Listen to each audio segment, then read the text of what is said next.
Today we have a very special guest, my good friend Erika from Arizona.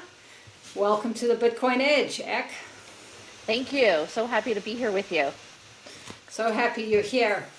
So tell me a little bit about yourself. Where were you born and what are you doing with your time and your purpose right now? Okay, so I was born in the great state of New Jersey.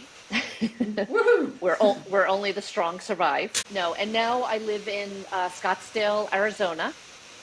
And I've only been living here almost 2 years because my family lives here. And I actually love it here. Really feel like I'm thriving. And I've had to start over with my business, which I do massage and body work and what's called flexibility fitness of resistance stretching and strength training.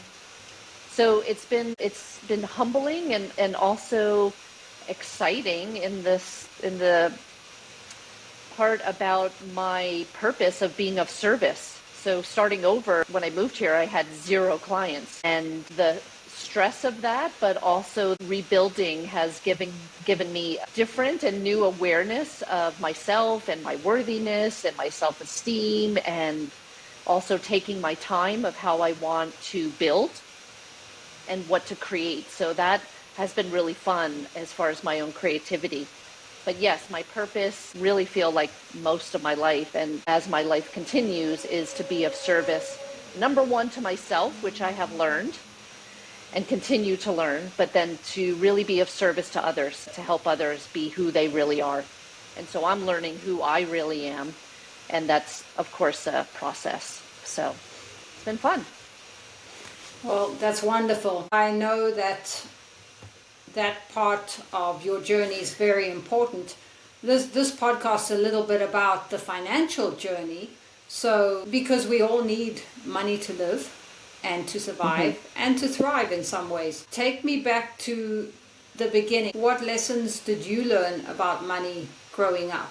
Good and bad? Well, let's see. I kind of look at life as everything happens for a reason, and whatever lessons I came in to learn and experience. As far as money goes, I was very fortunate to live in New Jersey, and the area that we lived in, it was an upper middle class neighborhood, and my dad did really well. So it wasn't like we wanted for anything, like for my sister and I. We had everything that we needed. And I had this misunderstanding or really false belief that because we did have money, and it was more of an image for me because of whatever dysfunction was happening in my family. I mean, there was a lot of love, but, family stuff. So my attitude towards money was more of the effect of money does not buy happiness. And I was looking more for connection and intimacy, which I didn't know how to do. I mean, my parents didn't know how to do it either, so I don't blame them anymore, which I think I used to. But yeah, so I still believe today that I have enough. I will always have enough, but I feel like I have a little block of being really successful with the financial means, because I feel at some point if I'm too successful, I don't want to happen to me what happened to my dad, losing a company and then having to rebuild and then losing again, or choosing the wrong people to partner with. So been kind of convoluted, and I've been really working on my money stuff and having a healthier attitude towards money, that money really is just energy and it's how I perceive it. So now I do want to be successful with money, and I get to choose how I look at it. Continuously learning about money.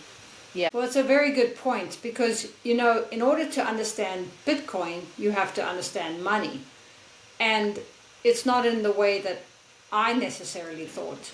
I sort of came to Bitcoin because I was learning about money the same as you, and I took a course with Bob Proctor, and he said, look at the most you've made in a year, and that's your paradigm. That's where you allow yourself to achieve.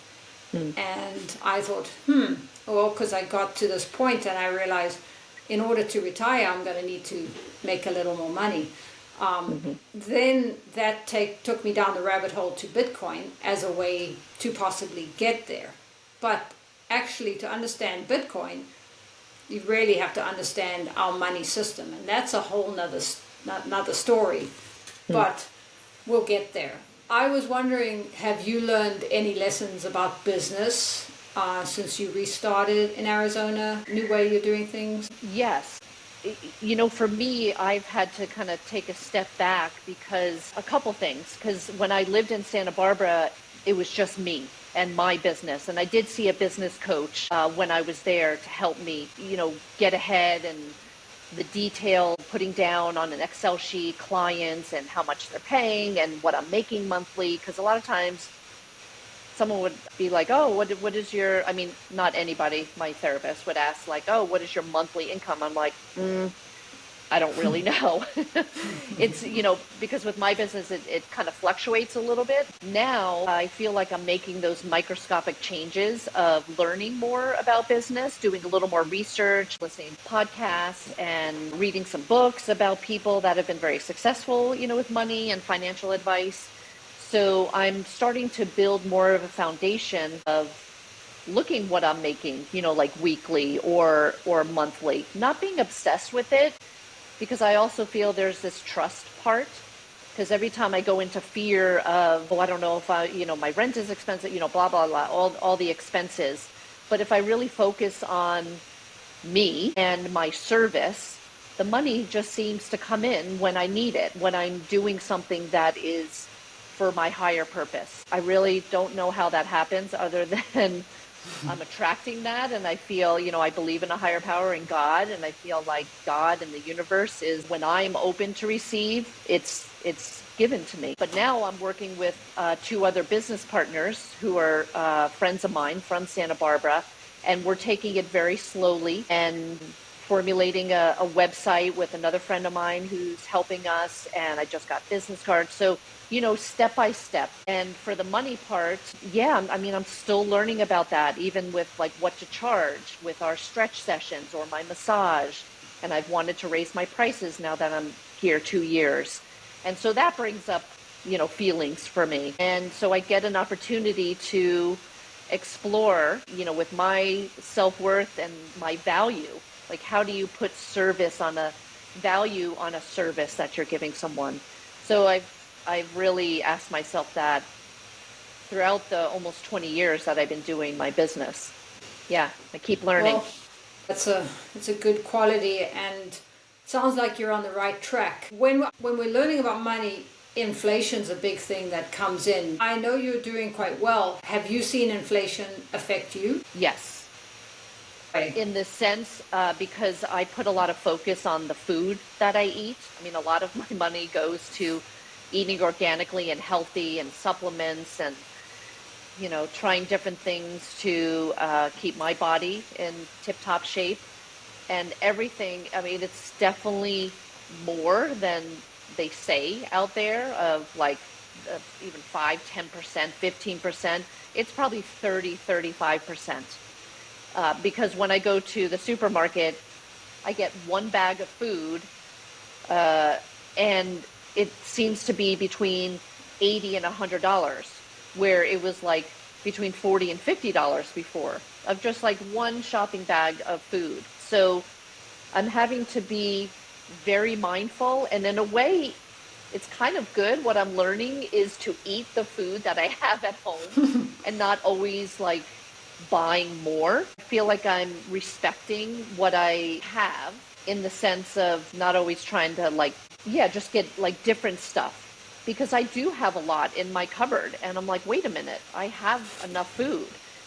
So yeah, I'm learning that discernment of what output of my money goes, towards that stuff for me. So you're more aware. That's a great thing. Yeah. Yeah. One of the things with Bitcoin is that once I started learning about the financial system, I realized that because our governments print so much money, that causes inflation to go crazy. Right. Yes, they have ways of controlling it, and they manipulate the interest rates, but long term, our money is losing value. So I know that you know about Bitcoin. Tell me how you found out about it and what you know about it so far. Well, I believe I found out about it through you. And of course, I trust you. And, in the beginning, it was kind of a blind faith thing of, almost like a stock, even though it's not a stock, but like, we'll invest in this. And this is like the new thing. And I also realized that years ago when you told me about it, I don't know, I don't think it was like I didn't care, but it was like, okay, I'm going to do this thing. And now I do want to know more information about it, which you have, sent me videos. And I think there's part of me that needs to take more responsibility for my financial well-being and not just keep hoping, having faith that the money's going to be there, and just taking more action on things. So with Bitcoin, I do believe you are right with it and that it is beneficial asset. Because yes, having money in the bank is not getting you much, not getting me much. And even though it's a little volatile at times, I do believe, like from the research, that it is going to be the wave of the future. So investing in it now is a wise thing. And yes, finding out more information about it. I think that's a real learning curve for me because I don't know a lot. But, the buzzword of like, Bitcoin or what is it? People don't understand it. How could you invest in something you don't understand? And so I get that part about it. But I also intuitively feel, of course, our government, whatever they're doing and the game that they're playing, and like you said, printing the money, our dollar value is losing its punch. So everything changes. And I feel like Bitcoin and some of the other crypto is going to be this next phase of, hopefully freedom and stability. Well, that was very well said. And I think learning about it is one of the best things that we can continue to do. As we know, there's only 21 million. It's very difficult for anybody to change that. So there'll only ever be 21 million, which is different from our financial system because they print and there's unlimited amounts of fiat money. And so that's one of the reasons.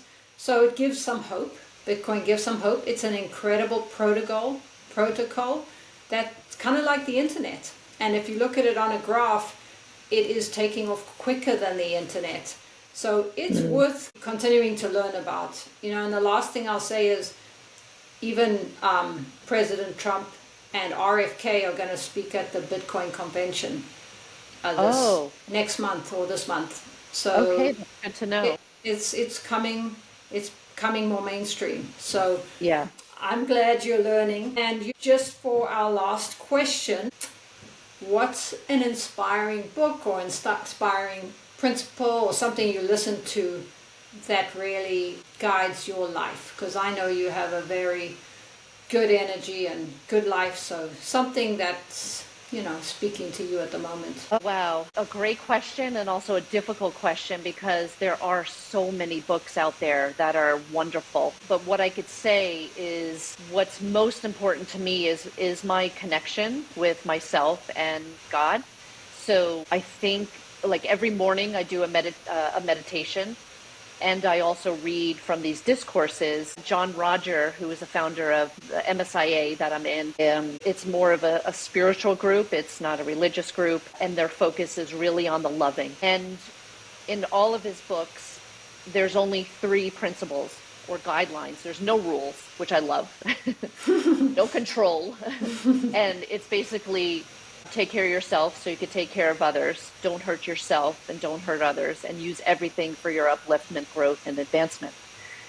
So I really, if I have that foundation, everything translates from that. And then I feel like I'm guided to a podcast or doing this with you or, reading Jack Canfield's, Success Principles. Gosh, there's so many books. I don't know why, it popped into my head that the Tao of Pooh, which I read many years ago, or The Alchemist. And I just love reading about transformation and human triumph, and also where things are being brought back to yourself, like the inner environment. Because really the outer environment, our world, is a reflection of what's really happening, for me, my perspective of what's happening inside of me. So as long as my number one thing is having peace of mind. Like, I don't want to be squirrely in my head and play all these games and the control factor. And if I could be in harmony with myself and my cells and then with other people. There's one particular book that I have read. It's kind of like a daily reader. It's by John Roger, the Keys to Forgiveness, which was really powerful for me because judgments and all that. It's like, I forgive myself for judging myself for blah, blah, blah. Like, okay, now I have more freedom. Very important, very important. And you just, I said that was the last question, but I have one more for you. What does freedom mean to you? There's so many parts to it. I think freedom to choose what is right for me. Being able to take an easy breath, being able to feel my body and feel my instincts and intuition, not having high expectations of myself or feeling like I have to control myself too much, where I could really, I think bottom line, to be who I truly am, which I continuously learn. But when I feel like I am myself, life is good. Thanks for joining me today, Ek. It was great thanks so to much. see you. This was really fun. Yeah, great to see you too.